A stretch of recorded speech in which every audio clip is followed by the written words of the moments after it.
তুমি আরেকটা বিয়ে করো তো। এটা কি বলতেছো তুমি? তোর উল্টাপাল্টা কথা বলো না তো।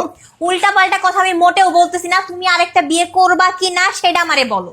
আরে যা, তুই এসব কথা বলো না, শরম করে, জাস্ট খারাপ করতে। শরম করে না? শরম করে।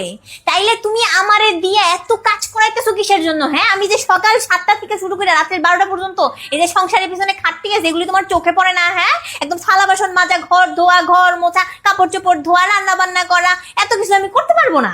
আরে ভাই, বিয়ের পর তো বউরাই করবে, তাই না এই কাজ? হ্যাঁ, এত কাজ করবো? তাইলে আমি তোমার প্রেম করে বিয়ে করছি কেন? হ্যাঁ, ভাবছি প্রেম করে বিয়ে করছি, আরাম করে থাকবো, আমি পায়ের উপর পা দিয়ে খাবো, তা না, সংসারের খাটনি খাটাতে খাটাতে আমার শেষ করে দিতে। শোনো, এসব কাজ বউরাই করে। আমি অত কথা জানি না। তুমি আরেকটা বিয়ে করবা কিনা সেটা আমারে বলো। ধর, বাদ দাও সব কথা, কথা বলো না। বিয়ে করবা কিনা সেটা আমারে বলো, না করলে আমি বাপের বাড়ি যাবো। বিয়ে করবো তো পাত্রী পাবো কই? আমার পাত্রী কে দিবে? শোনো, তোমার বিয়ের পাত্রী দেখার দায়িত্ব হইতেছে আমার। আর যদি তোমার কোনো পছন্দ থাকে সেটা আমারে বলতে পারো। না মানে পছন্দ একজন আছে। আমি জানতাম যে তোর পছন্দ আছে, সেই জন্য আমি এতক্ষণ ধরা এই সমস্ত কথা কইয়া তোরে ফাঁদে ফেলাইছি তোর মুখের থেকে বাইক করার জন্য যে তোর আসলেই পছন্দ আছে।